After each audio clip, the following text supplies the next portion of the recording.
Gold, trusted gold buyers. మీరు తాకట్టు పెట్టిన బంగారాన్ని విడిపించి ఈ రోజు ఉన్న మార్కెట్ ధరకు కొనబడను. అయ్యప్ప స్వామి వారి గురించి నేను తెలుసుకున్న అంశాలలో ప్రతి ఒక్కరూ 18 సార్లు వేస్తే గురుస్వామి అనే పేరుతోనో, లేకపోతే 5 సార్లు దాటితే గురుస్వామి అనే పేరుతోనో గురుస్వామిగా చలామణి అవుతున్నారు. కానీ అయ్యప్ప స్వామి వారు మనకి ఏం తెలియజేస్తున్నారు, మనం ఏం తెలుసుకుని ఈ నియమాలను పాటించాలి, మనం ఎటువంటి గొప్ప స్థితిని పొందబోతున్నాము అనేది తెలుసుకోలేకపోతున్నారు. భగవంతుని మీద భక్తితో ఎంతమంది చేస్తున్నారు అనేది ఎవరికి వాళ్ళు ప్రశ్నించుకోవచ్చు. ఏంటండి సంకల్పం అంటే ఏంటి? సంకల్పం అని అంటే భగవంతుని ఆరాధించడానికి మనకు 9 రకాల మార్గాలు ఉన్నాయి. ఈ 9 రకాల మార్గాలలో భగవంతుడిని ఎవరైనా దగ్గర అవ్వచ్చు. అయ్యప్ప స్వామి వారి దీక్షలో ప్రధానంగా మనం గమనిస్తున్న అంశాలు నల్ల బట్టలు ధరించడం, కాళ్ళకు చెప్పులు లేకుండా ఉండడం, నేల మీద పడుకోవడం, భూసేయనం అంటారు, ఏకభుక్తం ఒక పూట భోజనం అని అంటారు. అంటే నిజంగా దీక్షలో ఉంటే ఇవి ఖచ్చితంగా పాటించాల్సిందే అన్నప్పుడు ఎందుకు పాటించట్లేదు అంటారు? చెప్పేవాళ్ళు ఫర్ ఎగ్జాంపుల్ ఉదాహరణకు మనమే ఒక పూట ఉండలేమని చెప్పి 2 పూటలు తింటే చిన్నపిల్లలు ఎలా ఉంటారు ఏకభుక్తంలో? గురుస్వామి మాటలను మీరు మీరరాదయ్యా, గురుస్వామి మాటలను మీరు మీరరాదయ్యా, కన్యసాములను మీరు గేలి చేయరాదయ్యా, పేదవారు కాని ధనవంతులైన గాని నియమనిష్టలన్నీ మెలగాలి భక్తి భూని. నమస్కారం, వెల్కమ్ టు ఐ డ్రీమ్. ధర్మ మార్గం విత్ విజిత కార్యక్రమానికి స్వాగతం.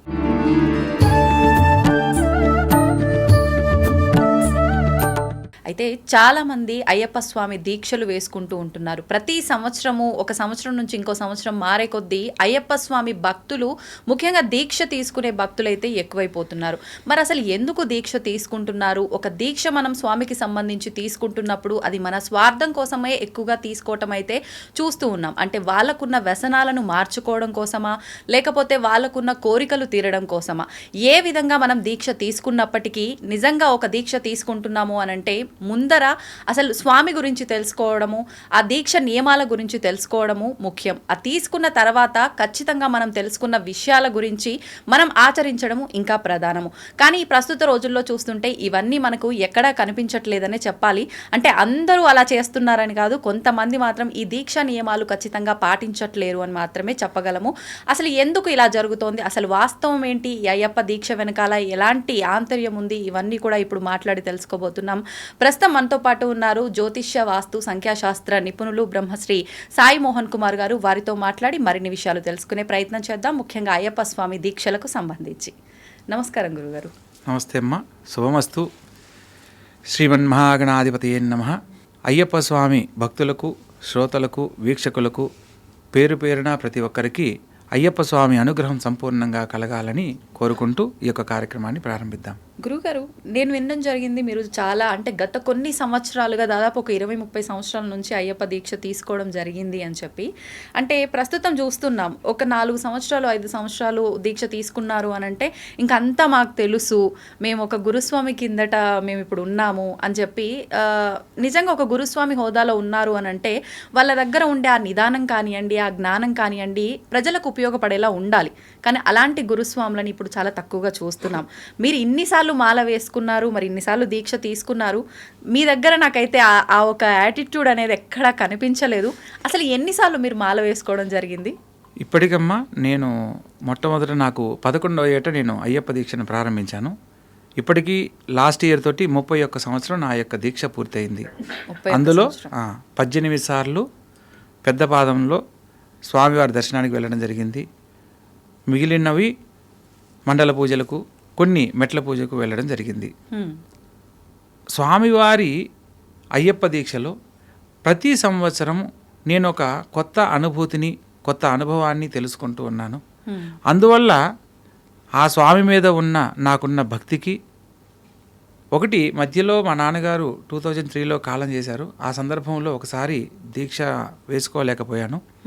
కోవిడ్ టైంలో కొన్ని షరతుల కారణంగా ఒకసారి వెళ్ళలేకపోయాను.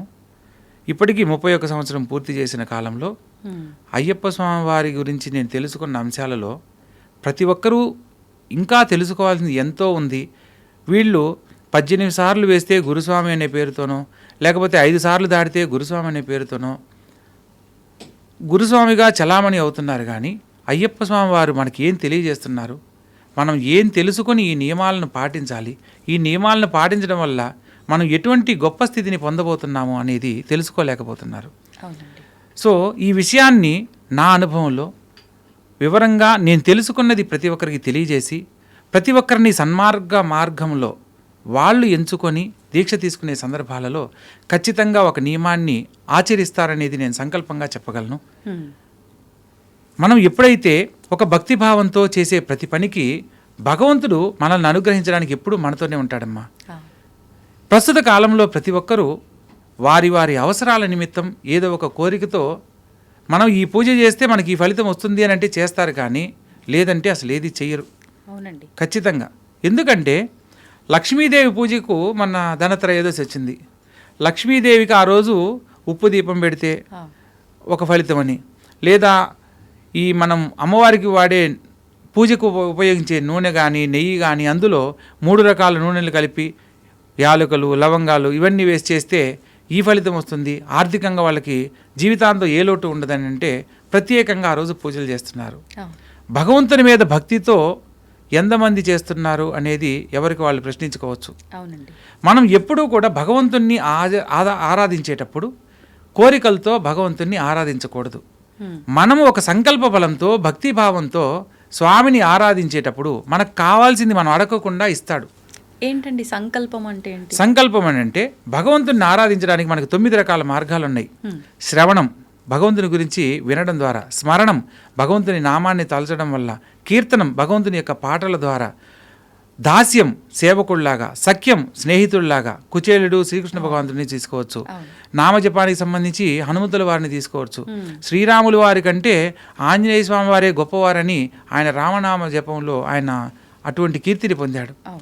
సో ఒక్కొక్క ఆత్మ నివేదనం, అన్నీ నీవై ఉన్నాను అని చెప్పి ఒక నమ్మి స్వామివారిని వేడడం, ఈ 9 రకాల మార్గాలలో భగవంతుడిని ఎవరైనా దగ్గరవ్వచ్చు. మనకు ప్రస్తుతం ఉన్న బాహ్య ప్రపంచంలో ప్రతి ఒక్క దానికి ధనం మూలం మిదం జగత్తు. ధనం ఉంటేనే ఏ పనైనా జరుగుతుంది, చేయగలమనే ఒక నినాదం, ఒక నమ్మకంతో ప్రతి ఒక్కరూ ధనం కోసం ఎలా సంపాదించడానికైనా చేసే ప్రయత్నాలలో అందులో భగవంతుడు కూడా ఒకటి అయిపోయాడు. సో భగవంతుని ఇలా ఆరాధిస్తే మనకు డబ్బులు వస్తాయి, భగవంతుని ఇలా ఈ పూజ చేస్తే మనకు కలిసి వస్తుంది, లేదా భగవంతునికి ఈ హోమం చేస్తే మనకు కలిసి వస్తుంది అనే భావంతో చేస్తున్నారు. కోరికలకు భగవంతునికి అస్సలు సంబంధం లేదు. మనకు కావాల్సింది, మనం ఎప్పుడైతే దేని మీద వ్యామోహం లేకుండా భగవంతుణ్ణి దర్శిస్తామో, భగవంతుణ్ణి ధ్యానిస్తామో దానికే సత్ఫలితాలు లభిస్తాయి. ఉదాహరణకు మనం ఉపవాస నియమాలు పాటిస్తూ ఉంటాం. ఈ కార్తీక మాసానికి చాలా విస్తృతి ఉందమ్మా. హరిహరాదులను ఏకకాలంలో ఆరాధించుకోవచ్చు. శివునికి సంబంధించి ఈ యొక్క కార్తీక మాసానికి ఎంత ప్రాధాన్యత ఉందో, కేదారేశ్వర స్వాముల వ్రతాలు నోములు ఎలా అయితే ప్రాధాన్యతగా ఆచరిస్తారో విష్ణువుకు సంబంధించిన మాసంగా కూడా దీన్ని ఆరాధిస్తారు. అంటే ఏకాదశులకు విష్ణువుకు సంబంధించిన ప్రాధాన్యత ఉంది. అందుకని హరిహరాదుల సంగమం చేత కలిగిన సంతానంగా ఈ యొక్క అయ్యప్ప స్వామి దీక్షలో ఒక నియమంగా ఈ యొక్క మాసాన్ని మనం దీక్షా నియమాలతో ఆచరించడం వల్ల మనం కోరుకున్న గొప్ప జీవితాన్ని భగవద్ అనుగ్రహంతో పొందుతాం. ఓహో, అంటే కార్తీక మాసంలోనే అయ్యప్ప దీక్షకి కారణం ఇది. అవును. ప్రత్యేకత ఏంటంటే మనకి ఇది కావాలి అని మనం భగవంతుని కోరాల్సిన అవసరం లేదు. కార్తీక సమమాస అంటారు. కార్తీక మాసంతో సమానమైన మాసం ఏ మాసం లేదు అని శాస్త్రంలో చెప్పబడింది. అటువంటి కార్తీక మాసంలో ఆచరించే భగవంతునికి సంబంధించిన ఏ పూజ, జపము, దానము ఏది చేసినా కూడా దానికి 10,000 రెట్లు ఫలితాలు వస్తాయనేది మనకు గ్రంథాల్లో, శాస్త్రాల్లో తెలియజేయబడింది. అవునండి. అటువంటి ఈ మాసంలో భగవంతునికి సంబంధించి ఆరాధించడం వల్ల చాలామంది జ్యోతిషాస్త్రరీత్యా మంచి జీవితాన్ని పొందడానికి పరిశీలన చేయించుకుంటూ ఉంటారు.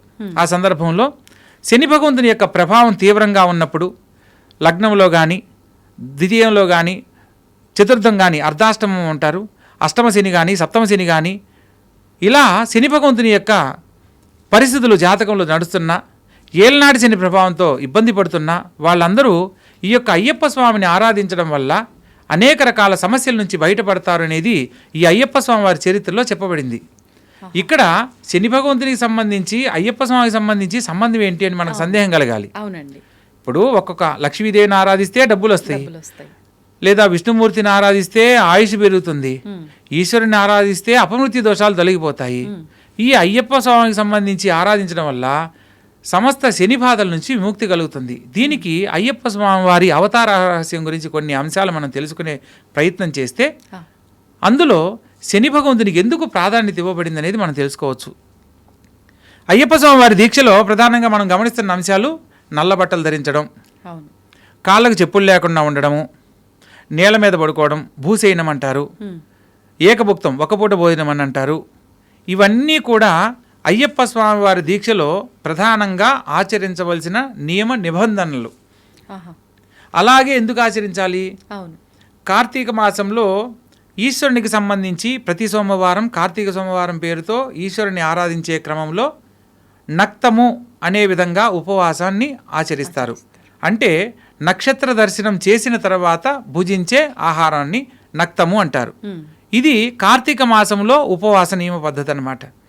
సో ఇలా కార్తీక మాసానికి ఒక ప్రాధాన్యత ఎలా అయితే చెప్పబడిందో, ఈ కార్తీక మాసంలో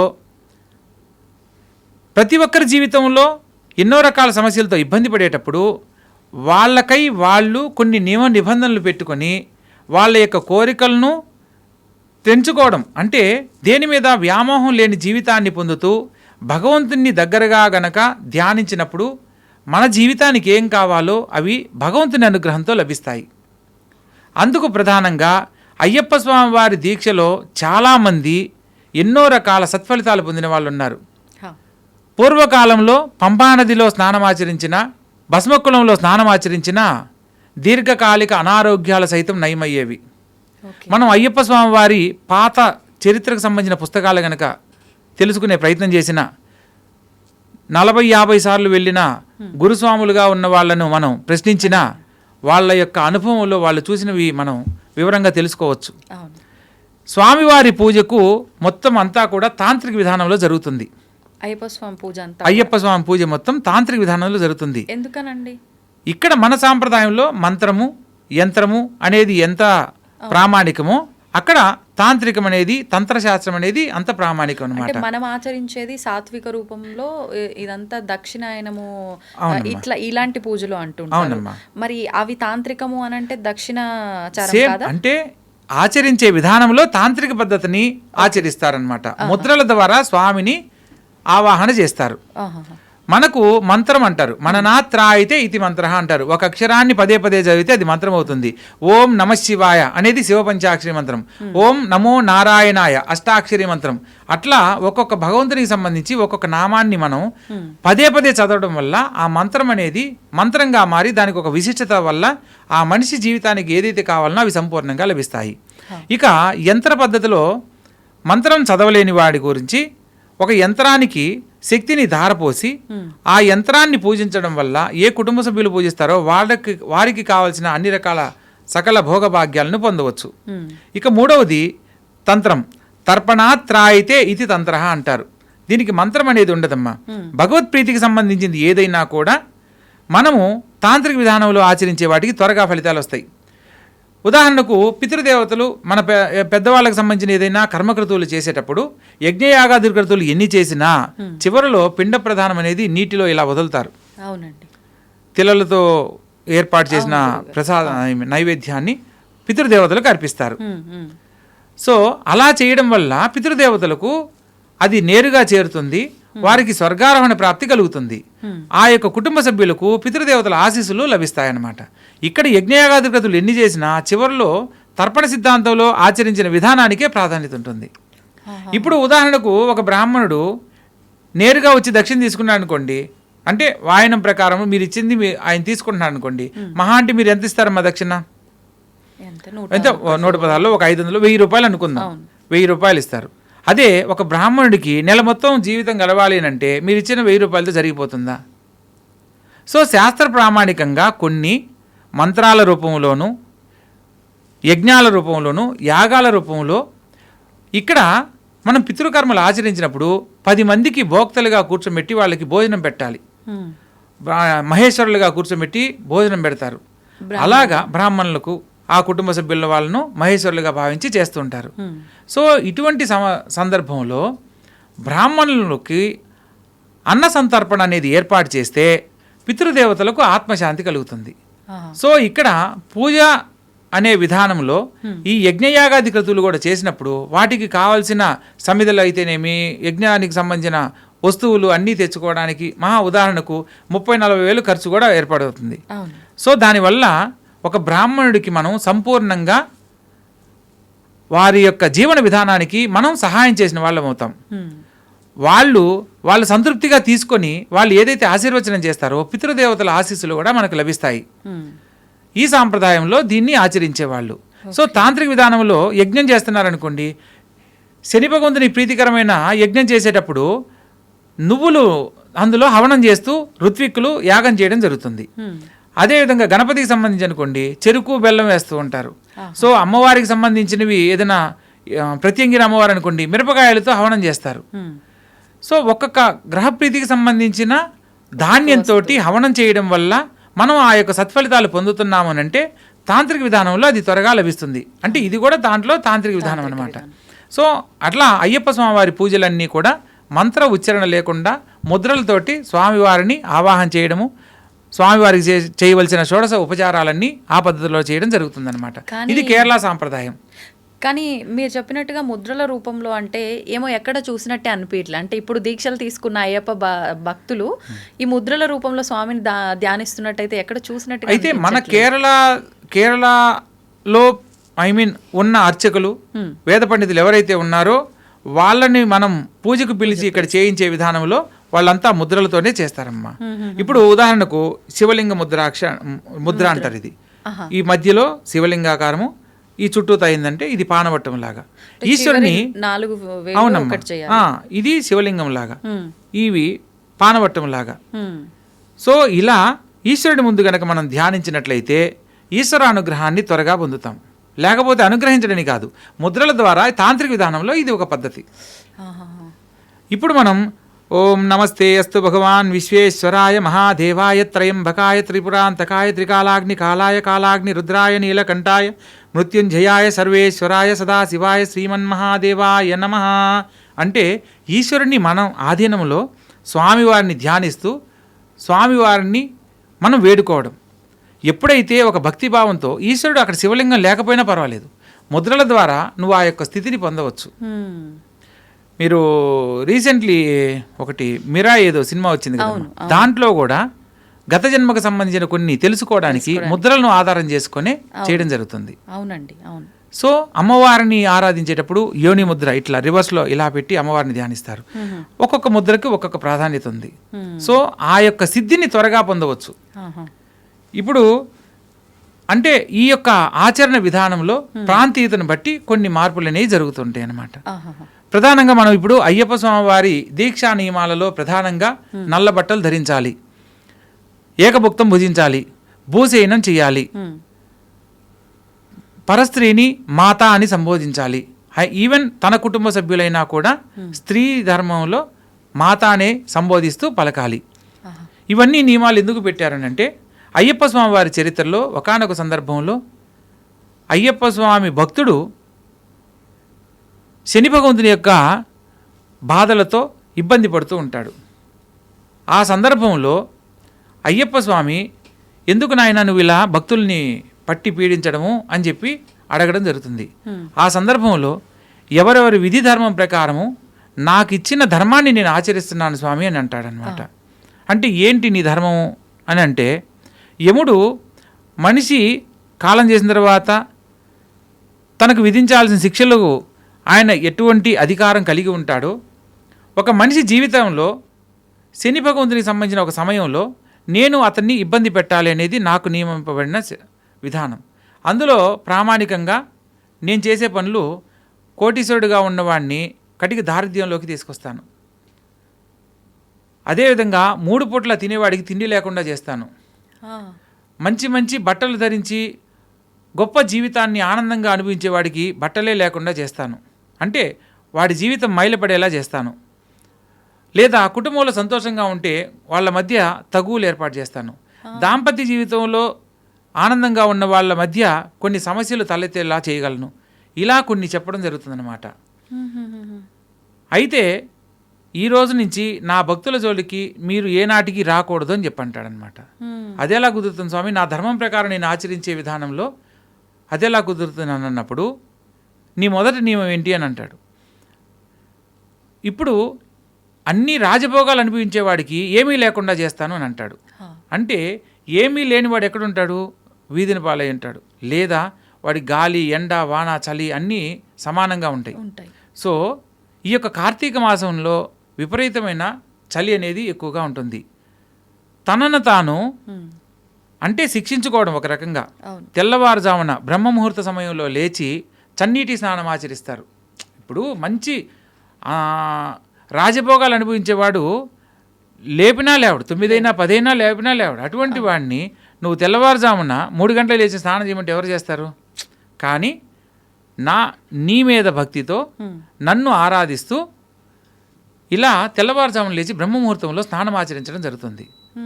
రెండవ నియమము, 3 పూట్ల తినేవాడికి తిండి లేకుండా చేస్తా అన్నావు. తినే అవకాశం ఉన్నప్పటికీ కూడా వాడు ఒక్క పూటే భోజనం చేస్తాడు అని చెప్పి అయ్యప్ప స్వామి చెప్పడం జరుగుతుంది.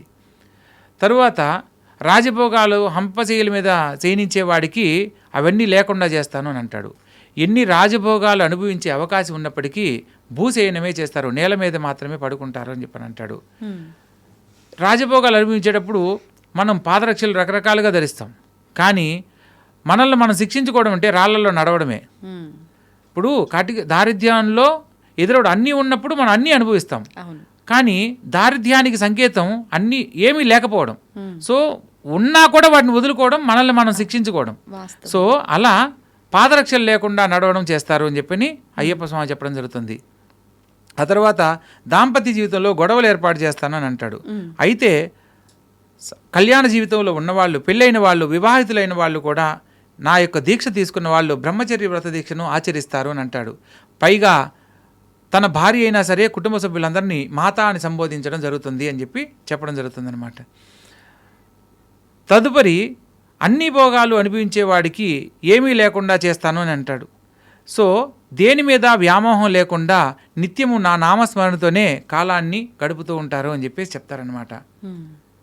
ఇలా గనక నీ భక్తులు గనక ఆచరిస్తే నీ భక్తుల జోలికి నేను ఏనాటికి రాను అని చెప్పి శని భగవంతుడు చెప్పడం జరుగుతుంది. అప్పటి నుంచి అది ఆచారంగా మనము ఇప్పుడు కూడా దాన్ని ఒక నియమ నిబంధనలో ప్రత్యేకంగా ఆచరించడం జరుగుతుంది. ఇప్పుడు మీరు చెప్పినట్టుగా లాస్ట్ 2 నామజపము, బ్రహ్మచర్యము అయితే దీక్షలో ఉన్న వాళ్ళు పాటిస్తున్నారనే చెప్పాలి. కానీ మిగతా ముందర చెప్పినవి మాత్రం అంటే భోగాలు అనుభవించటము, పాదరక్షలు లేకుండా తిరగటము, ఒక పూట తినటము, ఇలాంటివి అయితే ఎక్కువగా చేస్తున్నట్టుగా అనిపించట్లేదు. అంటే నిజంగా దీక్షలో ఉంటే ఇవి ఖచ్చితంగా పాటించాల్సిందే అన్నప్పుడు ఎందుకు పాటించట్లేదు అంటారు? ఇక్కడ ఏంటంటే అమ్మా చెప్పేవాళ్ళు, ఫర్ ఎగ్జాంపుల్ ఉదాహరణకు చిన్నపిల్లలకు దీక్ష నియమాలు, చిన్నపిల్లలకు కూడా మాకు బాబు పుడితే అయ్యప్ప స్వామి మాల వేస్తామని చెప్పి మొక్కుంటారు. వాడికి 5వ ఏటో 6వ ఏటో వస్తుంది. 6వ ఏట మాల వేసి అయ్యప్ప స్వామి కొండకు తీసుకెళ్లే ప్రయత్నం చేసేటప్పుడు పెద్దవాళ్ళు మనమే ఒక పూట ఉండలేమని చెప్పి 2 పూటలు తింటే చిన్నపిల్లలు ఎలా ఉంటారు? ఏకభుక్తంలో ఉండలేనప్పుడు వాళ్ళ కోసం పెట్టిన ఒక నియమం ఏంటంటే, పైగా వృద్ధాప్యంలో ఉన్న వాళ్ళు కూడా కొంచెం పెద్ద వయసు వాళ్ళు ఆకలికి తట్టుకోలేరు, వాళ్ళ కోసంగా పెట్టిన ఒక నియమంలో అల్పాహారం అని ఒక నియమాన్ని పెట్టారు. అల్పము అని అంటే తినే దాంట్లో వండినవి ఉడికినవి కాకుండా మనం ఏదైనా తినాలి. భగవత్ప్రీతికి సంబంధించి ప్రసాదం పెట్టిన ప్రసాదంగా తీసుకోవాలి. అంతేగాని ఇది బియ్యపు రవ్వతో చేశారు ఉప్మా తినొచ్చు, ఇడ్లీ రవ్వతో చేశారు ఇడ్లీ తినొచ్చు అని చెప్పి చెప్పలేదు. మేము సాయంకాలం అల్పాహారం దోశ తిన్నాము, పొంగల్ తిన్నామని చెప్పి. ఇప్పుడు మనకు పంచ అమృతాలని ఉన్నాయమ్మా. పరమాన్నం బెల్లంతో చేసేవి, పాయసము, చిత్రాన్నము అంటే పులిహోర, దద్దోజనము, ఇవన్నీ అన్నంతో చేసేవి. ఇవి మహానైవేద్యాల కింద వస్తాయి. ఈ మహానైవేద్యాలను ఎప్పుడైనా భుజించవచ్చు అనేది చెప్పారు. అందుకని ఇప్పుడు ఏం చేస్తున్నారు? దీక్షలో ఉన్నప్పుడు మహానైవేద్యాలుగా వీటిని మనం ప్రసాదంగా తీసుకోవచ్చు. ఇప్పుడు అది అన్నమైనప్పుడు ఇప్పుడు రాత్రిపూట భజనలు పెట్టి చాలా మంది ఏం చేస్తున్నారు? 18 రకాల ఐటమ్స్ పెడుతున్నారు. 18 మెట్లకు సంకేతాన్ని 18 పెట్టారు. అయ్యప్ప స్వామి మెట్లు 18 ఉన్నాయి కాబట్టి సరిపోయింది. లేకపోతే 57 అయితే 57 రకాలు చేసేవాళ్ళేమో. 18 రకాల ఐటమ్స్ చేయమని ఏ అయ్యప్ప స్వామి చెప్పలేదు. అయ్యప్ప స్వామి అవతరణ రహస్యంలో కూడా చెప్పలేదు. అల్పాహారం అంటే మీరు మితంగా భుజించినప్పుడు రేపు ఆ శబరిమల కొండ దీక్ష పూర్తయిన తర్వాత ఇరుముడి కట్టుకొని పయనించే సందర్భంలో శబరిమలను చేరే సందర్భంలో శరీరం తేలికవుతుంది అల్పాహారం తీసుకున్నప్పుడు. దానివల్ల కొండను సునాయాసంగా ఎక్కగలమని చెప్పడానికి పెట్టిన ఒక నియమమే తప్ప ప్రత్యేకంగా ఏమీ లేదు. అయితే ప్రస్తుత కాలంలో ఏం చేస్తున్నారు, ఉదయం పూట అల్పాహారంతో పూజిస్తున్నారు, మధ్యాహ్నం శాస్తాభిక్ష, మధ్యాహ్నం పూట చేసేదే శాస్తాభిక్ష, మధ్యాహ్నం పూట మాత్రమే మనం ఏకభుక్తం చెయ్యాలి అనేది శాస్త్ర నియమం, శాస్త్రంలో వివరంగా చెప్పబడిన అంశం అది. సంధ్యా సమయంలో భగవంతునికి పెట్టిన ప్రసాదాన్ని ప్రసాదంగా తీసుకొని అల్పంగా మితాహారంగా తీసుకోవచ్చు. అంతేగాని స్వామివారికి పెట్టిన ప్రసాదాల్లో మళ్ళా రాత్రిపూట 9 ఐటమ్స్ చేసి మళ్ళా 9 ఒక్కొక్కటి తినాలని, మళ్ళా స్వామి దీక్షలో ఉన్నారు ఆకలితో ఉండకూడదని ఇంకొద్దిగా ఎక్కువ పెట్టి, దీనివల్ల 3 పూట్ల పూజించినప్పుడు ఏమవుతుంది, రేపు కొండ ఎక్కేటప్పుడు అది అలసటకు కారణమవుతుంది, కొండ ఎక్కలేని పరిస్థితులు ఏర్పడతాయి. కానీ అంటే భగవంతుడు తినకుండా కడుపు మార్చుకొని పూజ చేయమని ఎక్కడ చెప్పలేదు అని అంటూ ఉంటారు కదా. నిజమేనమ్మా. అంటే ఇక్కడ మనం కొండను సునాయాసంగా ఎక్కాలి. ఇప్పుడు స్ట్రైట్గా ఉన్న రోడ్డును ఎంత దూరమైనా నడవగలం. కొండ ఎక్కేటప్పుడు మీరు గమనించండి, మీరు నేరుగా ఉన్న గదుల్లోకి నేరుగా వెళ్ళగలరు. మెట్లు ఎక్కేటప్పుడు కొద్ది మెట్లకే కొంత అలసట చెందడం జరుగుతుంది. శబరిమలలో మనకు 5 కొండలు 7 కిలోమీటర్లు ఉంటుంది. 7 కిలోమీటర్లు కొండ ప్రాంతాన్ని నడవాలి అంటే మన శరీరం ఎంత తేలిగ్గా ఉంటే అంత సునాయాసంగా ఎక్కడానికి అవకాశం ఉంటుంది. వాస్తవం. సో పూర్వము అంటే ఫస్ట్ టైం నేను దీక్ష తీసుకున్నప్పుడు 1993 ఆ ప్రాంతంలో, 92 ఆ ప్రాంతంలో ఈ స్వామివారి కొండకు వెళ్ళే దారి 6 అడుగులు మాత్రమే ఉండేది. చెట్టు యొక్క దొంగలు కట్ చేసి అడ్డలు నాటి అవి జారకుండా అవే మెట్లుగా ఉండేవి. వర్షాకాలంలో చాలా భయంకరంగా ఉండేది.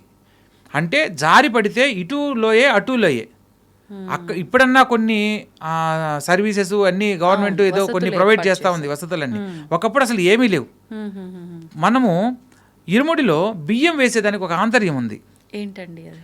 మెయిన్ ప్రతి ఒక్కరు తెలుసుకోవాల్సిన విషయం. మనిషి కాలం చేసినప్పుడు వారి యొక్క చివరి ముద్దగా చనిపోయిన వ్యక్తికి నోటి దగ్గర బియ్యం పోస్తారు. మీరు గమనించండి అమ్మా, ప్రదక్షిణ చేసి కుటుంబ సభ్యుల చేత చేసేవాళ్ళు.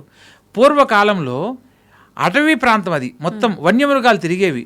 వెళ్ళిన వాడు తిరిగి వస్తాడో రాడో కూడా తెలియని సందర్భం. అటువంటి సమయంలో ఈ బియ్యాన్ని అలా వాళ్లకు భిక్షగా పెట్టినట్టు పెట్టి పంపించేవాళ్ళు. ఎందుకంటే భగవంతుని అనుగ్రహంతో తిరిగి రావాలని.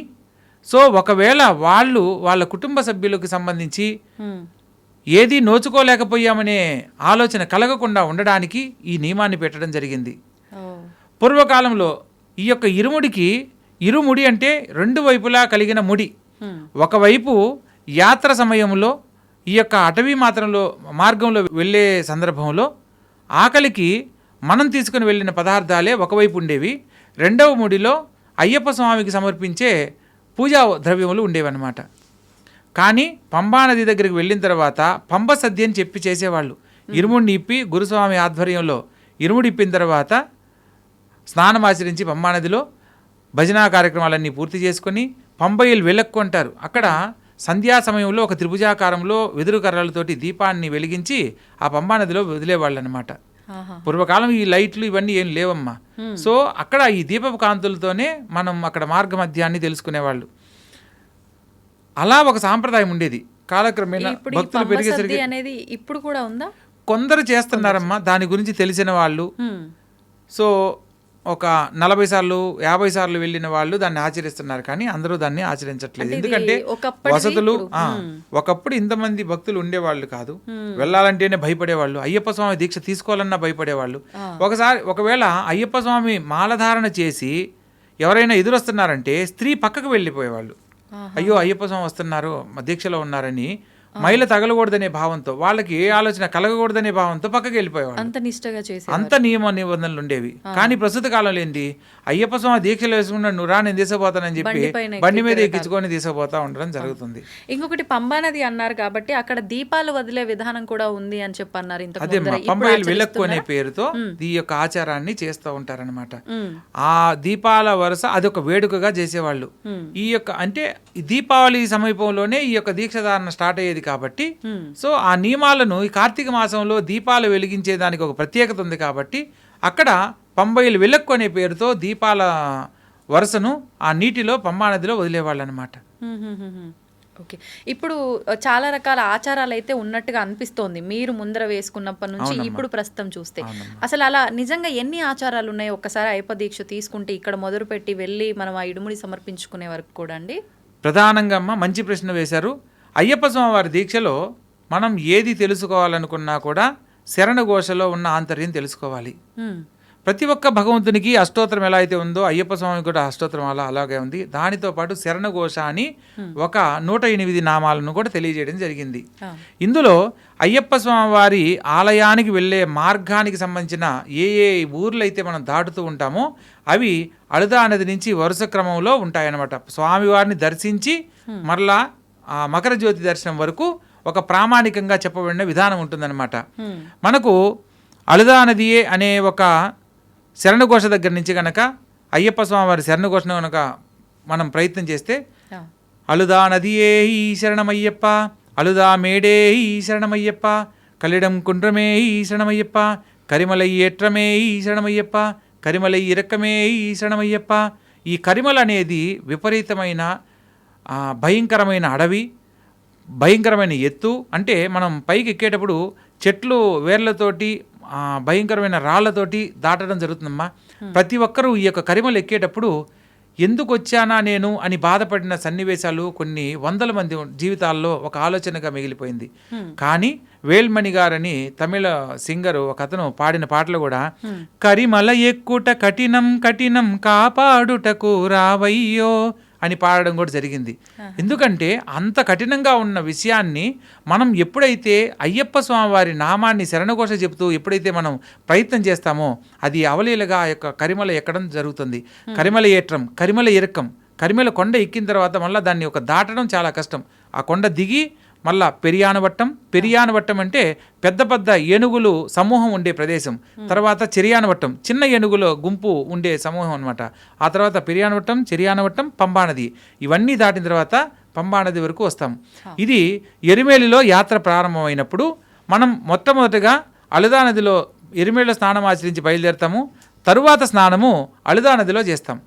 ఈ అళదా నదిలో స్నానం చేసి మరలా సంధ్యా సమయం స్నానానికి పంబా నదికి వెళ్ళే విధంగా మనకు భగవంతుడు ఆ సమయాన్ని నిర్ధారణ చేసి వెళ్ళే మార్గ నిర్దేశకం చేయడం జరిగింది. పంబా నదిలో స్నానం ఆచరించి మరలా ఇరుముడికి వాటన్నిటికీ పూజలు అవన్నీ చేసుకుని మరలా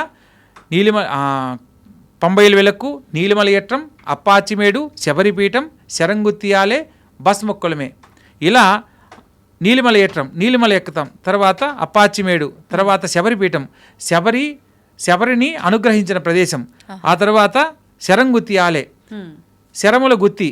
అయ్యప్ప స్వామి వారు పందల రాజుకు నాకు పలానా చోట ఒక ఆలయం కావాలని అడిగిన సందర్భంలో తను ఒక బాణాన్ని సంధించి ఈ బాణం ఎక్కడైతే సంధింపబడుతుందో అక్కడ తూర్పు భాగంలో నాకు ఆలయాన్ని నిర్మింపమని అడుగుతాడనమాట.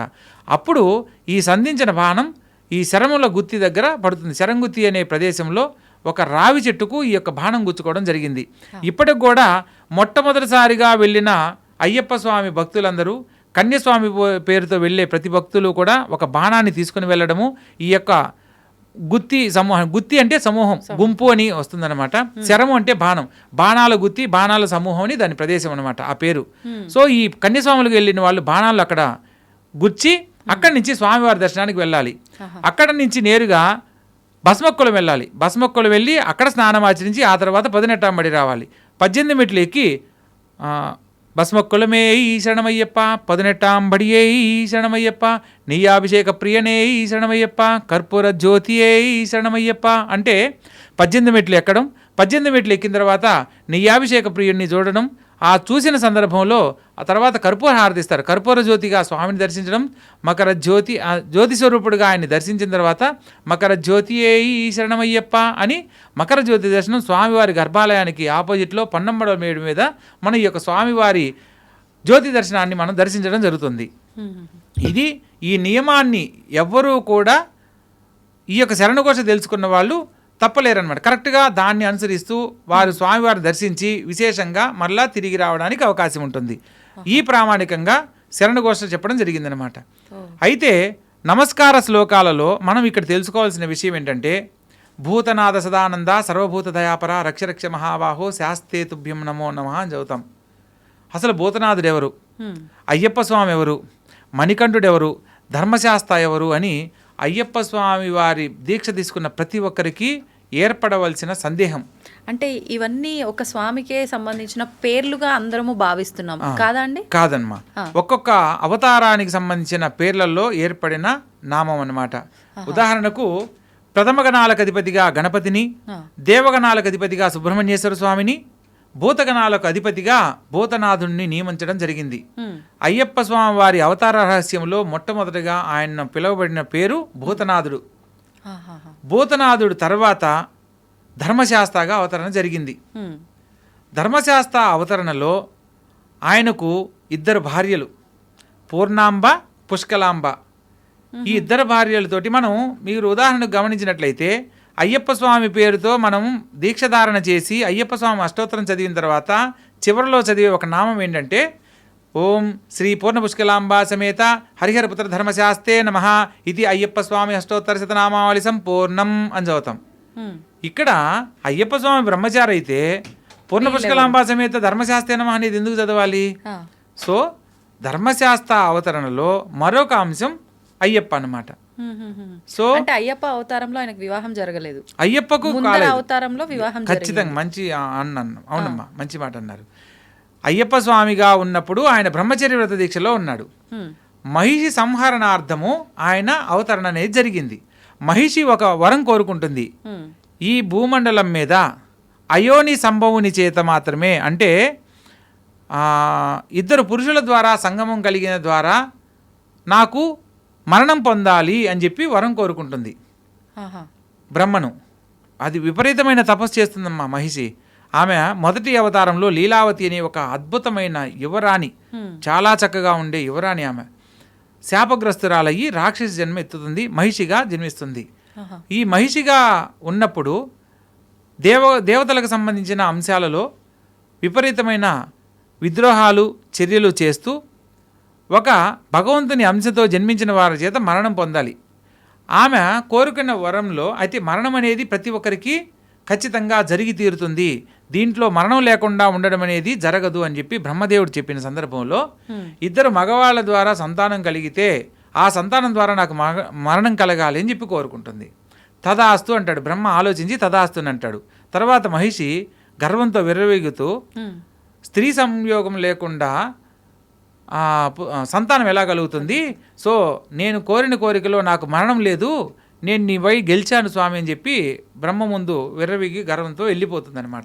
ఇక విద్రోహ చర్యలన్నీ ఎన్ని రకాలుగా దేవలోకంలో ఎన్నో రకాలుగా ఇబ్బందులు కలిగిస్తూ తన రాజ్యాన్ని వృద్ధి చేసుకుంటూ రాక్షసుల చేత యజ్ఞయాగాది క్రతువులన్నింటినీ ఆపివేయించడం లాంటివి చేస్తూ ఉంటుందన్నమాట. ఆ సందర్భంలో క్షీరసాగర మదనం చేసి, ఇది త్రేతాయుగంలో జరిగింది. క్షీరసాగర మదనం జరిగిన సందర్భంలో ఈ అమృతం కోసము దేవతలు రాక్షసులు కొట్టుకుంటున్నారు. ఆ సందర్భంలో శ్రీ మహావిష్ణువు మోహిని రూపాన్ని దాల్చి జగన్మోహిని అవతారంలో ఈ యొక్క అమృతాన్ని పంచడం జరుగుతుంది. ఆ అమృతాన్ని పంచే సందర్భంలో అందరికీ పంచే సందర్భంలో ఈశ్వరుడు జగన్మోహిని అవతారంలో ఉన్న విష్ణుమూర్తిని మోహించి ఈ యొక్క సంగమం చేత హరిహరపుత్రుడైన ధర్మశాస్త్ర జన్మించడం జరుగుతుంది. అందుకనే ధర్మశాస్త్రను హరిహరపుత్ర ధర్మశాస్త్రే నమః అని చెబుతాం. హరిహరాదుల సంగమం చేత కలిగిన సంతానమని. ఆయన మనకు పురాణ కథల గురించి కనుక తెలుసుకునే ప్రయత్నం చేస్తే మనం ఇప్పుడు అయ్యప్ప స్వామి వారి అవతార రహస్యంలో పందలరాజు రాజశేఖరుడుగా చెప్పుకునే అతని పూర్వజన్మలో పరాత్పరుడు అనే ఒక మహా గొప్ప రాజు. ఆ రాజుకి సంతానం లేక ఈ యొక్క శబరిమల ప్రాంతంలో అడవుల వెంట తిరిగే సందర్భంలో పరమేశ్వరుడు, అతను మహాశివభక్తుడు, పరమేశ్వరుడు ఒక మునిలాగా అతనికి దర్శనమిచ్చి ఈ కొండపైన శబరి అనే ఒక ఆమె ఉంటుంది, ఆమెను సందర్శిస్తే ధర్మశాస్త్ర వ్రతాన్ని మీరు ఆచరించండి, ఆ వ్రతాన్ని ఆచరించిన వారికి మీరు కోరుకున్న సత్ఫలితాలు సంతాన భాగ్యానికి సంబంధించిన శుభవార్త వింటారు అని చెప్పి చెప్పడం జరుగుతుంది. ఈయన నేరుగా వెళ్ళి ఆ శబరిని అడగడము, ఆ శబరి చెప్పిన విధానం ప్రకారము పంబానదిలో మనకు పంబానది త్రివేణి సంగమం, మైనూరు, కల్లూరు, కొట్టూరు ఈ 3 నదుల సంగమం చేత ఏర్పడిన పంబానది. ఆ పంపానదిలో స్నానం ఆచరించి వ్రతాన్ని ఆరంభించబోయే ముందే ఒక దివ్యవాణి ఆకాశవాణి రూపంలో అతనికి వినపడుతుంది. మీరు ఇంత భక్తిగా ఆచరిస్తున్నందుకు మరుజన్మలో నేనే మీకు పుత్రుడనై పుట్టి మిమ్మల్ని అనుగ్రహిస్తాను, మీకు ప్రసన్నం కలిగిస్తానని చెప్పి స్వామివారి దివ్యవాణి వినపడి అంతర్ధానం అవుతుంది. ఆ తర్వాత కాలక్రమేణా పరాత్పరుడు కాలం చేసి మరుజన్మలో పందలరాజుగా కేరళ రాష్ట్రంలో జన్మించడం జరుగుతుంది. పందలరాజు రాజశేఖరుడిగా, అతని భార్య పందలరాజునికి భార్యగా జన్మించి మరలా ఈ యొక్క కలియుగంలో కూడా సంతానం లేకుండానే కొంత జీవితంలో ఇబ్బంది పడుతూ ఉంటారు. అడవి కోసం వేటకు వెళ్ళే సందర్భంలో ఈ యొక్క పొన్నంబలమేడు ప్రాంతంలో మణిమాలతో కంఠమునందు మణిమాల ధరించి కనిపించిన ఈ చిన్న శిశువుని భగవంతుని ప్రసాదంగా భావించి ఆ బాబును చూడగానే తనకు దివ్య పురుషుడిగా భావించి ఆ దివ్యత్వం వలన ఇతనుకు గత జన్మ గుర్తొచ్చి గత జన్మలో నాకు భగవంతుడు ఇలా అవతరిస్తాడని చెప్పన్నాడు, సో ఆ అవతార రహస్యమే ఇప్పుడు నాకు దర్శనమిచ్చి ఇలా నాకు సంతానంగా ఆయన అనుగ్రహించాడని చెప్పని ఇక భగవత్ప్రసాదంగా ఉన్న విషయాన్ని మర్చిపోయి తన సొంత బిడ్డగా ఇంట్లో అల్లారుముద్దుగా పెంచుకుంటూ ఉంటాడు. ఎప్పుడైతే అయ్యప్ప స్వామి వారు ఇలా మణికంఠుడిగా వారి రాజ్యంలోకి ప్రవేశించాడో అప్పటి వరకు సంతానం లేని ఆ రాజుకు వారికి కూడా ఒక సంతానం కలుగుతుంది. అయ్యప్ప స్వామి అవతార రహస్యంలో ధర్మశాస్త్రకు పూర్ణాంబ పుష్కలాంబలకు ఒక సంతానం కూడా ఉంది. అతని పేరు సత్యకన్. సత్యకన్ అంటారు. చాలామంది హరివరాసనం చదవమంటే చదువుతూ ఉంటారు, కానీ ఎందుకంటే హరివరాసనంలో మనము ఆ పాడే విధానంలో మనకు ఒక తన్మయత్వంలో ఉంటాం, కానీ అక్కడ అర్థం చేసుకునేంత ఆలోచన రాదు. ముఖ్యంగా ఎందుకంటే ఆ పాటలో సాక్షాత్ అయ్యప్ప స్వామే నిద్రలోకి వెళ్ళిపోవడం జరుగుతుంది. అంత గొప్పగా ఉంటుందన్న పాట. అందులో ఒక వాక్యం ఉంటుందమ్మా, ప్రణయ సత్యకన్ స్వామి ప్రాణనాయకం ప్రణత కల్పకం స్వామి సుప్రవాంచితం. అంటే ప్రణయ సత్యకన్ స్వామి ప్రాణనాయకం అంటే స్వామివారి హరివరాసనములో మనకు ఆల్రెడీ చెప్పబడింది, కానీ దాని గురించి ఎవరికి తెలియదు. సత్యకన్ అని చదువుతున్నారు, కానీ అసలు ఏంటి సత్యకన్ అనే పదం ఎందుకు వాడారు, విశ్లేషణలో ఎవరూ వెళ్ళలేదు కాబట్టి ఆ విషయాన్ని తెలుసుకోలేకపోయారు. తెలుసుకోవాలనే తపనతో నేను చేసిన ప్రయత్నంలో హరివరాసనం కనుక కరెక్ట్గా మొత్తంలో ప్రతి ఒక్క పదానికి అర్థంగా నాకు తెలుసుకుంటే అయ్యప్ప స్వామి వారి చరిత్ర అవతార రహస్యంలో ఒక 65% స్వామివారిని మనం దివ్యంగా తెలుసుకున్న వాళ్ళం అవుతాం. ఈ ఒక్క దాంట్లోనే ఆ ఒక్క దాంట్లోనే అయ్యప్ప స్వామి వారి చరిత్ర రహస్యానికి సంబంధించిన కొన్ని అంశాలను దాంట్లో పొందుపరచడం జరిగింది.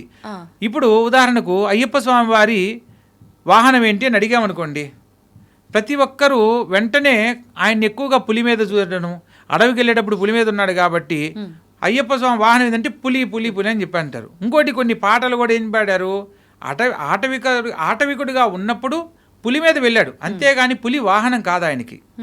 ఇంకోటి కొన్ని పాటలు పులి వాహనుడై ఊరేగుతున్న స్వామి అయ్యప్ప అన్నప్పుడు కొత్తగా మాలేసే వాళ్ళకి అయ్యప్ప స్వామి వాహనం అంటే పులే అని మైండ్లో ఫిక్స్ అయిపోతారనమాట. కాదమ్మా, ప్రామాణికంగా మనం 2 పద్ధతుల్లో తెలుసుకోవచ్చు. అయ్యప్ప స్వామి వారి వాహనం గుర్రం. మనకు సంస్కృత పదంలో తురగం అంటే గుర్రం, తురగ వాహనం అంటారు. అది కూడా ఈ యొక్క హరివరాసనంలోనే చెప్పబడింది. తురగ వాహనం స్వామి సుందరాననం వరగదాయుధం స్వామి వేదవర్ణితం. అంటే తురగ వాహనాన్ని ఆయన వాహనంగా కలిగి ఉన్నాడు అని. మనకు ఈ పంబానది తీర ప్రాంతాల్లో మొత్తము ఇసుక మేటతో ఉండేది. ఇప్పుడంటే మనకు కాలంలో ఈ రోడ్లు ఇవన్నీ వచ్చాయి. ఆ ఇసుక మేట వల్ల ఏంటంటే అక్కడ తిరగగలిగేవి గుర్రాలే. పందలరాజు ఆయనకు బహిష్కరిస్తాడు, ఆయనకి నాయనా ఇది నీది అని. ఇప్పుడు కొన్ని విషయాలకు చూసుకుంటే కనుక మనం ఈ దీక్షలో ముఖ్యంగా అండి కొన్ని భక్తితో చేస్తుంటే పర్లేదు, కానీ కొన్ని మూఢనమ్మకంగా కూడా మారిపోతున్నాయి. అది కొంతమంది వల్ల, అది తెలిసి తెలియకుండానే. అంటే ఒక నార్మల్ సాధారణ మనిషిగా ఉన్నప్పుడు ఎన్నెన్నో చేసేస్తుంటాం, కానీ ఒక మాలలో దీక్షలో ఉన్నప్పుడు ఖచ్చితంగా మనం భగవంతుడి స్వరూపంలో ఉన్నాము అన్న భావనతో అయినా మంచి పనులు చేస్తే బాగుంటుంది. కానీ విచ్చలవిడిగా ప్రవర్తిస్తూ ఉంటారు. నోటికి ఎంత మాట వస్తే అంత మాట మాట్లాడేయడము, అక్కడికి వెళ్ళిన తర్వాత కూడా అంటే తోసుకోవడం కానివ్వండి, ప్రతి ఒక్కటి మీరు ఎన్నెన్నో చూసుంటారు మీ అనుభవంలో. నేను ఏం చెప్తున్నా కూడా మీకు అర్థమై ఉంటుంది. ఒకసారి వాటి గురించి. తప్పకుండా అమ్మా. ఇక్కడ దీక్షా నియమాలలో మనం సాత్విక ఆహారాన్ని గనక భుజించినట్లయితే మన ఆలోచన విధానం కూడా మారుతుందమ్మా. ఇక్కడ ఏమవుతుంది, అయ్యప్ప స్వామికి మంచిగా భోజనం పెట్టాలనే భావంతో రుచికరమైన వంటల్లో ఉల్లిపాయ వెల్లుల్లి వాడకూడదు. కొందరు పూజల్లో వాడడం వల్ల కానీ లేదా రుచికరమైన భోజనాన్ని అందించడం వల్ల కారాన్ని ఎక్కువ కారంగా తిన్నప్పుడు ఏమవుతుంది, నెమ్మదిగా మాట్లాడేవాడు కూడా ఖచ్చితంగా మాట్లాడడం జరుగుతుంది. అవును. దీక్షాధారణ నియమాలలో వీలైనంత వరకు మౌనాన్ని పాటిస్తూ భగవంతుణ్ణి ధ్యానిస్తూ మనం ఆ యొక్క జీవనాన్ని గడుపుతూ ఉండాలి. మనం భగవంతుని మీద భక్తితో ఈ దీక్షను ఒక ప్రామాణికంగా ఒక ప్రమాణం చేసి మనం ఆచరిస్తున్నాం. ఫస్ట్ తెలిసి తెలియక మేము చేసే తప్పులను క్షమించమని కోరుకుంటూ క్షమాపణ కూడా చెప్తున్నాం. అవును. అంటే మనం ఏ భగవంతునికైనా సరే నమస్కారం చేసుకుంటాము, సో ఉద్వాసన చెప్పేసి స్వామివారిని మరలా యథాస్థితి పరికల్పయామని చెప్తాం. కానీ ఇక్కడ స్వామి తెలిసి తెలియక నేను చేసే సకల తప్పులను కాపాడి రక్షించి కాపాడు తండ్రి అని చెప్పి మనం నమస్కారం చేసుకుంటాం. నమస్కారం ఆడ క్షమాపణ చెప్పిందంటే తెలియక చేస్తే దాన్ని క్షమించమని కోరడం, తెలిసి చేయమని కాదు. ఇక్కడ ఏమవుతుందంటే అయ్యప్ప స్వామి వారి దీక్షలో మామూలుగా అంటే ఇప్పుడు ఒక సీజన్ మాల్ లాగా అయిపోయిందమ్మా. అయ్యప్ప స్వామి వారి మాల ఖచ్చితంగా మండల కాలం మాత్రమే ధరించగలిగితేనే దీక్షధారణ చెయ్యాలి, లేకపోతే దీక్ష చేసుకోకపోయినా ఏం కాదు. ఇప్పుడు ఈ మండలం అంటే కూడా చాలా మంది 41, 42 అంటున్నారు. మరి అది అసలు ఎన్ని రోజులండి? మండలం అని అంటే 48 రోజులమ్మా. 48 ఎట్లా స్వామి మరి 41 అంటున్నారు కదా, మీరు 48 అన్నారు, ఎలా దీన్ని నిర్ధారణ చేయడం అని అంటే ప్రామాణికం దానికి ఉంది. మనకు రాసులు ఎన్నమ్మా? 12 రాసులు. నక్షత్రాలెన్ని? 27. గ్రహాలెన్ని? 9. 12 + 9 + 27 మొత్తం కలపండి 48. దీన్ని గ్రహమండలం అంటారు. మనం ఈ భూమండలం మీద ప్రతి మనిషి గ్రహమండలాన్ని ఆధారం చేసుకుని జీవనం సాగిస్తున్నాడు. మనం పగలు వెలుతురు రాత్రి, మీకు ఒక పేరు నాకు ఒక పేరు, నాకు ఒక రాశి మీకు ఒక రాశి, గ్రహాలు రాశ్యాధిపతులు వీళ్ళందరూ ఆధారం చేసుకొని వాళ్ళ స్థితిగతులు తెలుసుకొని మనం జీవనం సాగిస్తున్నాం. గ్రహమండలాన్ని ఆధారం చేసుకొని మనం బ్రతికేటప్పుడు మండల కాలం అంటే 48 రోజులు. పూర్వకాలంలో ఏదైనా కూడా మండల కాలంలో మార్పు వస్తుంది. ఒక విద్యలో ఒక సాధన మంత్ర సాధన చేయాలంటే మండల కాలంలో సాధించవచ్చు. ఒక రోగి అనారోగ్యంతో బాధపడుతున్న వాడికి ఒక వైద్యం మండల కాలంలో నయమవుతుంది. ఏదైనా ఒక విద్య నేర్చుకోవాలనుకున్నా, ఒక మంత్రానికి సంబంధించిన పట్టు సాధించాలన్నా, ఏదైనా ఒక సిద్ధిని పొందాలన్నా మండల కాలంలో ఏదైనా సాధించగలం. అందుకని ఈ మండల కాలాన్ని 48 రోజులుగా మనకు తెలియజేయడం జరిగింది. కానీ 41నే పాటిస్తున్నారు. ఎందుకనంటే మనకు మహాలయ పక్షాలు 15 రోజులని పక్షం తీసుకుంటాం. కేరళ సాంప్రదాయంలో మలయాళ సాంప్రదాయంలో వారం రోజులే వస్తుంది. అందుకని వారం రోజులు తీసేసి 41 రోజులనే మండల కాలంగా కేరళ సాంప్రదాయం ప్రకారం మనం మాలధారణ చేస్తున్నాం. కానీ పాటిస్తున్నాం కాబట్టి 41 రోజులు మండల కాలం అని అనుకుంటున్నాం. కానీ మండలం అంటే 48 రోజులు. ఖచ్చితంగా 48 రోజులు దీక్ష తీసి 49వ రోజు నువ్వు ఇరుముడి కట్టుకున్నప్పుడు అది మండల దీక్ష పూర్తవుతుంది. అంతేగాని మాలలు వేసుకోవడానికి నాకు టైం కుదరదు స్వామి, నేను అర్ధమండలం వేస్తాను, నేను కాలు మండలం వేస్తాను, నేను 11 రోజులు వెళ్ళి ఇరుముడి కట్టుకొని నేను అయ్యప్ప స్వామిని చూస్తానంటే అయ్యప్ప స్వామి నిన్ను మాలేసుకొని రమ్మని అయితే చెప్పలేదు. కొంతమంది అక్కడికి వెళ్ళి కూడా ఇడుముడి కట్టుకొని స్వామికి సమర్పిస్తారు. అవునమ్మా, అది చాలా తప్పమ్మా. ఈ నియమాలు ఎవరైతే ఈ నియమాలను ఎప్పుడైతే పక్కన పెడతారో అప్పుడే ఆ మాలకున్న విశిష్టతను తెలుసుకునే అవకాశం ఉంటుంది. కొందరు గురుస్వామిగా ఉన్నవాళ్ళు ఎవరైనా సరే మాలధారణ చేయబోయే సందర్భంలో నువ్వు మండల కాలం దీక్షధారణ చేస్తానంటేనే నేను మాలధారణ చేస్తాను అని చెప్పి ఒక నియమాన్ని కనుక పెడితే ప్రతి ఒక్కరూ మండల కాలంలో సంపూర్ణంగా స్వామివారిని ధ్యానించి ఆ తర్వాత స్వామి దర్శనం చేసుకోవడానికి అవకాశం కలుగుతుంది. ఇప్పుడు ఖచ్చితంగా అంటే చాలామంది 41 రోజుల దీక్ష అని అనుకుంటున్నారు. కాబట్టి 41 రోజులు కాకముందే ఇక్కడ దీక్ష కంప్లీట్ కాకముందే ఒక 5-6 రోజులు ముందుగానే ఇరుముడి కట్టేసుకొని బయలుదేరి మిగతా యాత్రలన్నీ చేసుకుంటూ వెళ్ళి అక్కడికి వెళ్ళే వరకు కంప్లీట్ అవుతుంది అని అనుకుంటున్నారు. అలా చేయడం కరెక్టే అంట? తప్పమ్మా. మండల కాలం అని అంటే దీక్షను సంపూర్ణంగా పూర్తి చేసినప్పుడే అది మండలం అవుతుంది. మీరు మీ దగ్గర తినడానికి అన్ని రకాల వస్తువులు ఉన్నాయి, వండితే పదార్థం అవుతుందా, నా దగ్గర ఉన్నాయి అనుకుంటే పదార్థం అవుతుందా? వండితేనే పదార్థం. అంటే మనం పూర్తి చేయాల్సిందే కంపల్సరీ. ఇది బియ్యమే కదా తింటే అరిగిపోద్ది, ఇది పప్పు కదా తింటే పప్పు అయిద్ది అని అనుకుంటే కాదు కదా. కందిపప్పు పప్పు కాదు కదా, ఉడికించాలి, దానికి చేయాల్సిన ప్రాసెస్ ఉంటుంది. సో మన జీవితంలో మండల కాలానికి సంబంధించిన విశిష్టత తెలుసుకున్నప్పుడు దాన్ని సంపూర్ణంగా పూర్తి చేసినప్పుడే దాని ఫలితం లభిస్తుంది. ఇప్పుడు భగవంతుడిని కోరుకునేటప్పుడు కూడా భగవంతుడు చెప్పొచ్చు, నువ్వు మండలకాలం ఇలా చేసావు కాబట్టి నీకు 1 కోటి రూపాయలు ఇద్దాం అనుకున్నాను, నీకు 10 లక్షలు ఇస్తానని అంటే ఒప్పుకుంటాడా? ఏం స్వామి నేను 10 రోజులైనా కరెక్ట్గా ఉన్నాను కదా స్వామి, నన్ను అనుగ్రహించు కదా స్వామి అని అంటాడు. సో మనకు కావాల్సిన ఫలితం పుణ్యం సంపూర్ణంగా కావాలి అని అనుకున్నప్పుడు భగవంతుణ్ణి ధ్యానించే విషయంలో మనం కొన్ని కారణాల చేత దాన్ని తగ్గించుకొని ఆరాధించమని చెప్పలేదు. నువ్వు కరెక్ట్గా దీక్షను ఆచరించడానికి అవకాశం ఉంటే కాదు, ఖచ్చితంగా ఉండేలా చేసుకుని చేయాలి. లేనప్పుడు నువ్వు నేరుగా పాదయాత్ర చేస్తూ స్వాములతో పాటే వెళ్ళి మాల లేకుండా స్వామివారిని 18 మెట్లు ఎక్కడానికి అర్హత ఉండదన్నమాట. మాలధారణ లేకుండా విడిగా కూడా మనం వెళ్ళి స్వామివారిని దర్శించవచ్చు. అలా ఇప్పుడు అయ్యప్ప స్వామినే దర్శించాలి అనే దానికి మాలధారణ అవసరం లేదు. మీకు ఒక సందేహం కలగాలి, అసలు మాలధారణకు ఇవన్నీ అవసరమా స్వామి, నాకు భగవంతుడి మీద సంపూర్ణమైన భక్తి ఉంది, ఇవన్నీ ఎందుకు స్వామి, మాలలు, ఈ యొక్క రంగు బట్టలు, నల్లు బట్టలు, ఇవన్నీ ఎందుకు అని సందేహం కలగాలి. ఎందుకు అని అంటే అమ్మా, మనకు ఎదురుగా ఎవరైనా వస్తున్నారు, వాళ్ళ ఇంట్లో ఏదైనా కుటుంబంలో ఆటంకం జరిగింది, పెద్దవాళ్ళు కాలం చేస్తున్నారు, మనం దీక్షలో ఉన్నామని తెలియడానికి ఈ అలంకరణ. భగవంతుణ్ణి ఆరాధించడానికి ఎటువంటి నీకు వేషధారణ అవసరం లేదు.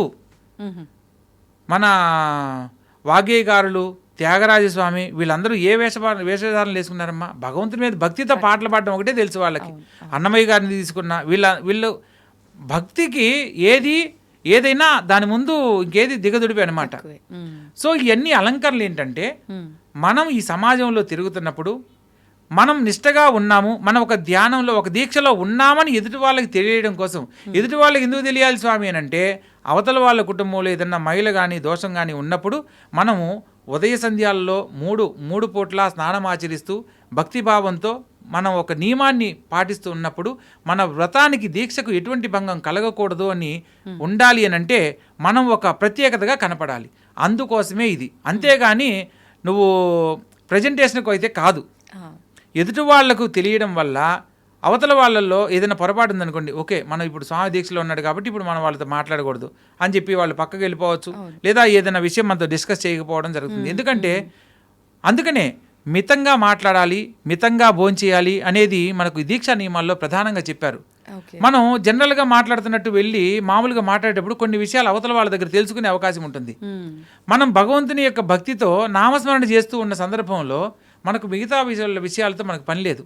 అప్పుడు ఏమవుతుంది, నీ దీక్షలో ఎటువంటి ఆటంకాలు కలగవు. అవును.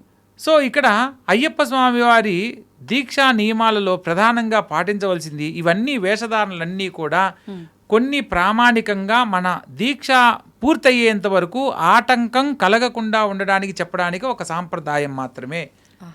ఇప్పుడు ఈ దీక్షలో ముఖ్యంగా నలుపు రంగు వస్త్రాలే ఎక్కువగా చూస్తూ ఉంటాం, కానీ మనం ఇందాక మాట్లాడుకున్నప్పుడు మీరు చెప్పింది అక్కడ తెలుపు రంగు వస్త్రాలు కూడా ధరిస్తారని, ఇక్కడ కూడా కొంతమంది వేరే రంగు వస్త్రాలు ధరించడం కూడా మనం చూస్తూ ఉంటాము. అంటే ఎవరి ఇష్టం వచ్చినట్టు వాళ్ళు ఏ రంగు అయినా అలా వేసుకోవచ్చు. అట్లా ధరించడానికి అయ్యప్ప స్వామి మాలే అని పెట్టాల్సిన అవసరం లేదు.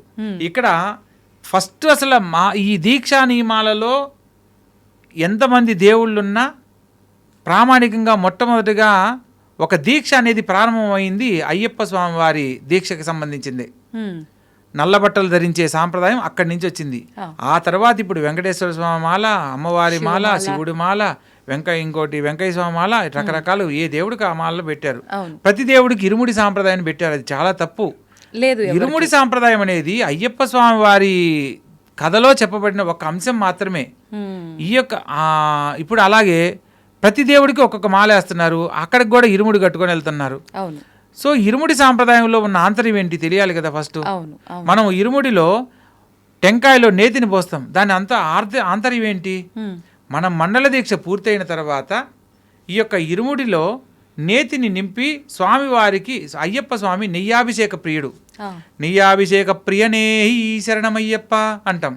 అంటే స్వామివారిను బాలమణికంఠుడిగా పట్టబంధ ఆసనంలో ఆయన ఎటువంటి ఆ యోగ స్థితిలో ఎక్కడా కూడా నిస్సహాయతగా ఉండడనమాట. అంటే ఎంతసేపు కూర్చున్నా కూడా అలసట లేకుండా ఉండే ఆసనము పట్టబంధ ఆసనం.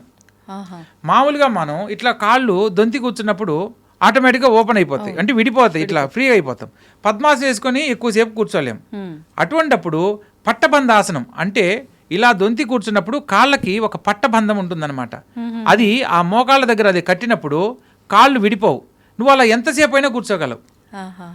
సో పాతకాలంలో ఏదైనా పెద్దవాళ్ళు ఒక గ్రామ సభలో జరిగేటప్పుడు పెద్దవాళ్ళు ఇలా కూర్చొని రెండు చేతులు కట్టుకొని కూర్చుంటారు. వాళ్ళు ఎంతసేపు 3 గంటలు కాదు 5 గంటలు కాదు ఎంతసేపు అయినా కూర్చునేవాళ్ళు. సో అలా చేతులు పెట్టుకొని కూర్చోకుండా చిన్ముద్ర అంటారు. ఇలా భగవంతుడు వీడి భక్తుడు సత్వ రజ తమో గుణాలు ఎప్పుడైతే ఈ 3 గుణాలను వదిలేస్తాడో భక్తుడు భగవంతుడికి దగ్గర అవుతాడు. ఈ విషయాన్ని తెలియజేయడానికి చిన్ముద్ర పేరుతో అయ్యప్ప స్వామివారి ముద్ర తెలియజేస్తుంది. ఆ ఆసనంలో స్వామివారు కూర్చొని ధ్యాన ముద్రలో ఉంటారు. ప్రతి ఒక్కరు కూడా మీరు ఏదైనా ఒక పని చేస్తున్నప్పుడు ఇలా మీరు జస్ట్ మనసులో ఒక పనిని సంకల్పంగా చెప్పుకొని మీ మనసులో ప్రశాంతంగా ఒక 5 నిమిషాలు 10 నిమిషాలు మనసులో మీ కోరికను మనసులో తలుచుకొని ప్రశాంతంగా కూర్చుంటే ఆ పనిలో ఎక్కడా ఆటంకం లేకుండా పూర్తవుతుంది. అదే చిన్ముద్ర. మీరు ఏదైనా మనసులో ఉన్న సంకల్పం ఏదైనా నెరవేరుతుంది. అంత విశిష్టత కలిగిందనమాట. కాబట్టి ఆ స్వామివారు అలా ఆసనంగా కూర్చొని మా సమస్త భక్తజనుల యొక్క కోరికలు తీర్చే స్వామిగా మనకు ఆరాధ్య దైవం అయ్యాడు. సో అటువంటి స్వామివారిని మనం దర్శించేటప్పుడు కొన్ని నియమ నిబంధనలు ఆచరించాలి.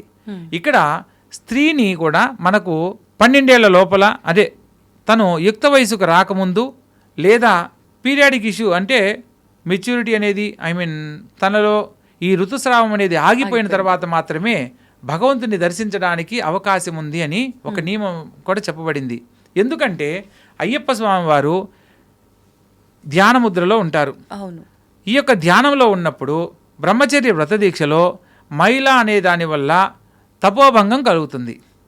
అలా కలగకూడదు అంటే స్త్రీ కూడా దీక్ష తీసుకోవచ్చు. కాకపోతే స్త్రీకి ఋతుక్రమం అనేది ఒక శరీరంలో ఒక భాగంగా వాళ్ళు ఒక సమస్యను ఎదుర్కొనేటప్పుడు ఈ యొక్క శబరి కొండలు కానీ నీలిమల కొండలు కానీ విపరీతమైన వేడికి సంబంధించిన కొండలు. సో ఏ స్త్రీ అయినా సరే తనకు ఋతుక్రమం అనేది ఒక సమయాన్ని పాటించే అవకాశం ఉన్నప్పటికి కూడా ఈ యొక్క కొండల మీద నడిచేటప్పుడు ఏ సందర్భంలో అయినా సరే వారి యొక్క శరీర ఉష్ణోగ్రత పెరిగినప్పుడు ఋతుస్రావం జరగడానికి అవకాశం ఉంటుంది. అప్పుడు మనం ఒక భక్తితో దీక్షా నియమాలను ఆచరిస్తూ స్వామివారి దర్శనానికి వెళ్ళేటప్పుడు అది అక్కడ దోషం అవుతుంది. కాబట్టి సో ఋతుక్రమానికి సంబంధించిన సమయంలో పూర్తిగా నిషిద్ధం చేయడం జరిగింది. అయ్యప్ప స్వామి వారి పూజలు ఎక్కడ జరుగుతున్నా లేదా ఇప్పుడు నేను దీక్ష తీసుకున్నాను, నేను నా కుటుంబ సమేతంగా భార్య సమేతంగా కూర్చొని ఈ పూజను నేను అయ్యప్ప స్వామి పూజలో ఆమెకు కూడా అవకాశం కల్పించాలి. చాలామంది గురుస్వాములు అంటే కొందరు విషయ పరిజ్ఞానం అంటే అయ్యప్ప స్వామి వారి విశిష్టత తెలియని కొందరు గురుస్వాములు ఏం చేస్తున్నారంటే బ్రహ్మచర్య వ్రత దీక్ష తీసుకున్నప్పుడు భార్య కూర్చోకూడదని ఆమెను దూరంగా కూర్చోబెట్టి పూజ చేయిస్తూ ఉన్నారు. ఒక ఉదాహరణకు మనం సాధారణంగా జరిగే విషయం చెప్పుకుందాం. మన ఇంట్లో ఒక స్వామి మాలధారణ చేశాడు.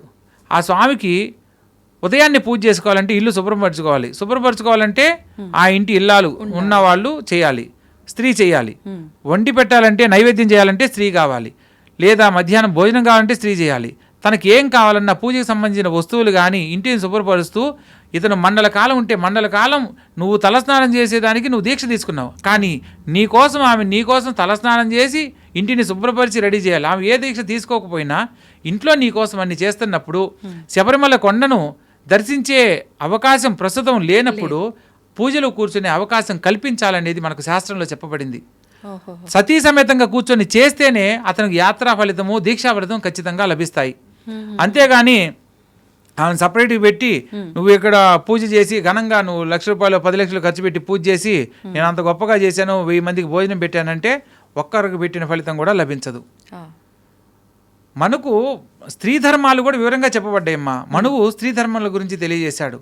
ఒక్కొక్క గురువు ఒక్కొక్క విధానంలో మనకు ఇన్ని తెలియజేసినప్పుడు స్త్రీకి సంబంధించినవి కొన్ని మనం ఆచరించినప్పుడు మాత్రమే ఆ యొక్క పరిపూర్ణత లభిస్తుంది.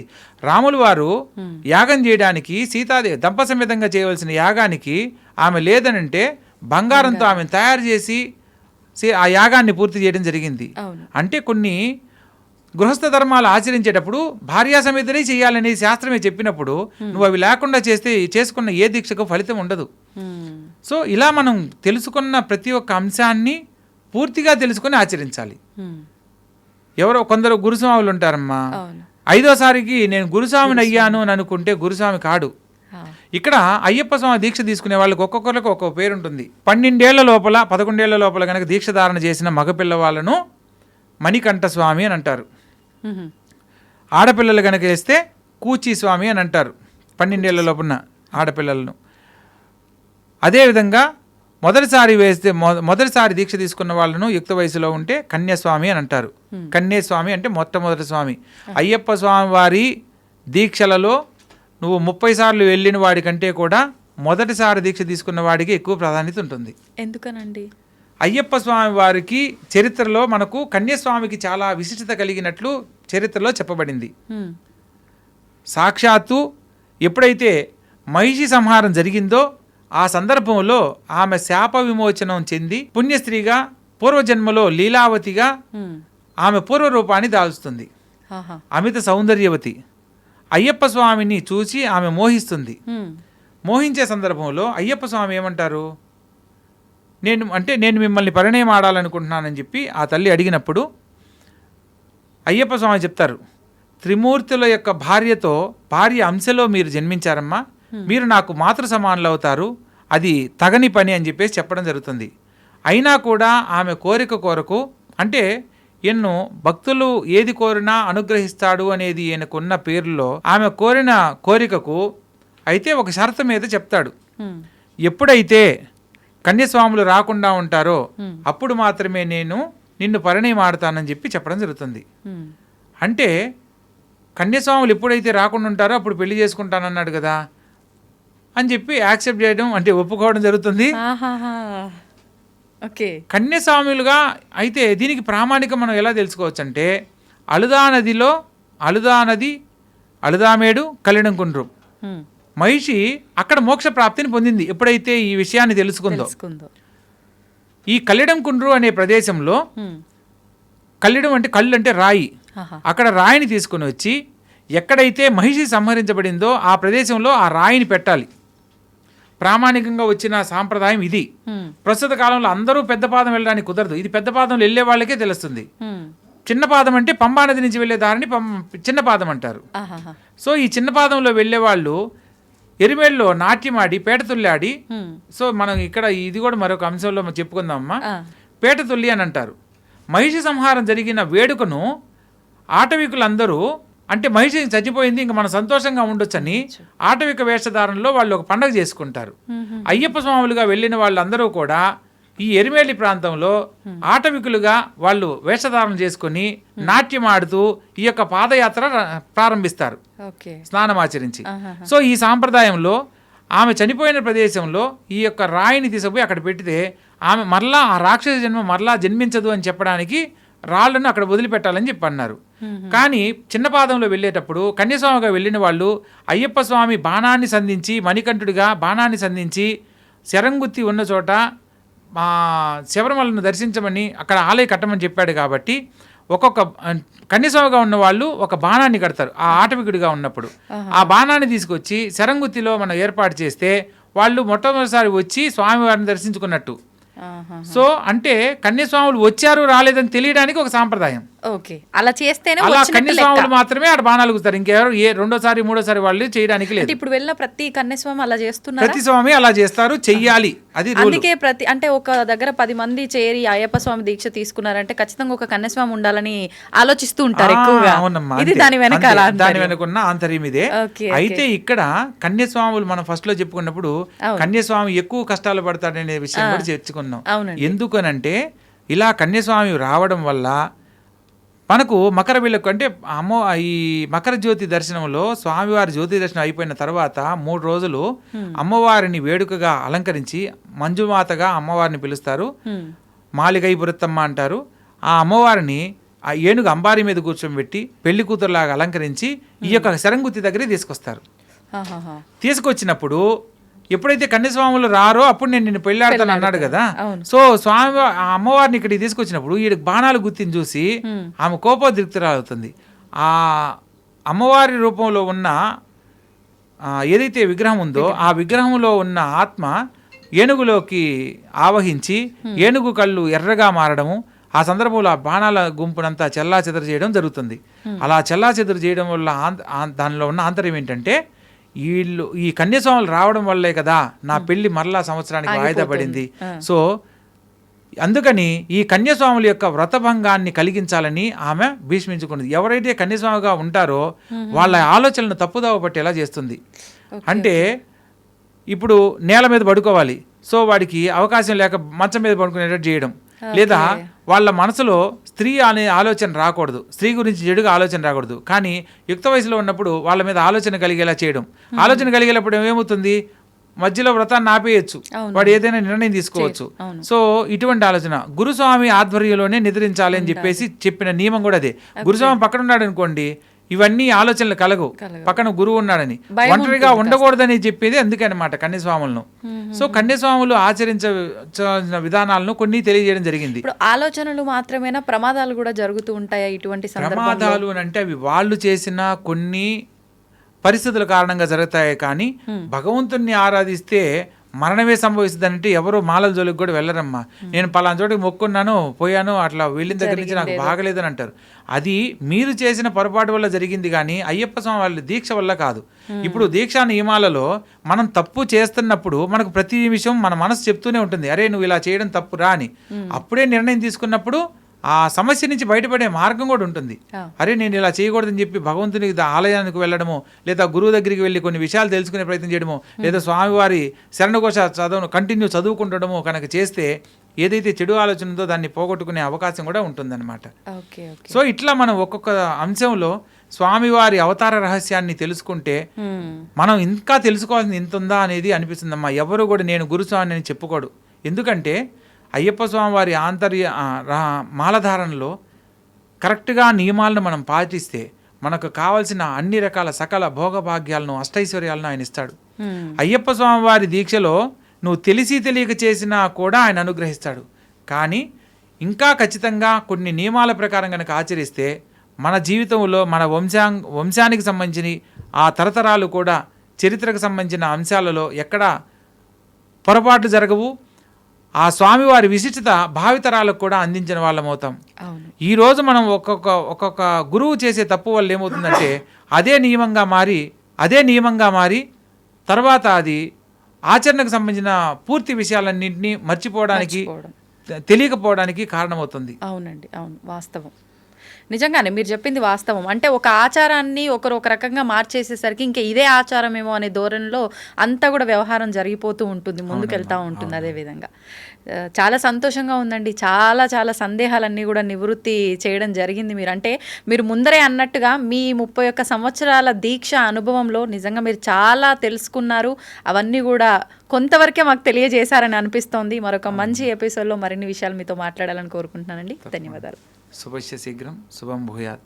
అయ్యప్ప స్వామి అనుగ్రహం ప్రతి ఒక్కరికి కలగాలని కోరుకుంటున్నాను.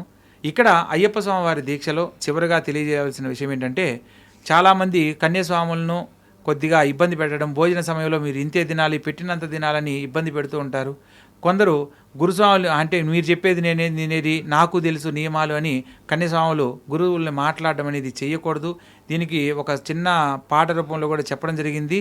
గురుస్వామి మాటలను మీరు మీరరాదయ్యా, గురుస్వామి మాటలను మీరు మీరరాదయ్యా, కన్యసాములను మీరు గేలి చేయరాదయ్యా, పేదవారు కాని ధనవంతులైన గాని నియమనిష్టలన్నీ మెలగాలి భక్తి భూని అని చెప్పడం జరిగింది. అంటే మనం దీంట్లో చిన్న పెద్ద తారతమ్య భేదాలు ఏదీ లేకుండా అయ్యప్ప దీక్షలో అందరూ సమానమనే భావంతో ప్రతి ఒక్కరిని ఎదుటివారిని అయ్యప్ప స్వామిగా భావించి స్వామి అని సంబోధించాలి. ఎదుటివారితో మాట్లాడే సందర్భంలో వినయంతో విధేయతతో మాట్లాడాలని నేను వినయంగా తెలియజేస్తున్నాను. అయ్యప్ప స్వామి వారి ప్రతి ఒక్క దీక్ష చేసిన ప్రతి ఒక్కరికి శుభం కలగాలని మనస్ఫూర్తిగా కోరుకుంటూ సర్వే జనా సుఖినో భవంతు. శుభం భూయాత్. And for more videos, please subscribe to iDream. Please subscribe to iDream. Please subscribe iDream. And please subscribe to iDream. For more videos, subscribe to iDream. please like, share and subscribe to the channel. Congratulations, iDream. Subscribe to iDream. Subscribe to iDream. So subscribe to iDream Media. iDream ki iDream team andarki huge congratulations. Please subscribe iDream Media. Please subscribe to iDream. Subscribe iDream. Please subscribe to iDream. iDream అంటే నా కళల channel subscribe చేసుకున్నారు, నోరు తిరుగుతలేదు, మీరైతే గంట గుర్తు కొట్టండి. For more such videos, please subscribe to iDream. Subscribe to iDream. Please subscribe to iDream. Please subscribe iDream Media. Please do subscribe to iDream. Please subscribe to iDream Media. For best entertainment and information, please subscribe iDream. And don't forget to subscribe to iDream.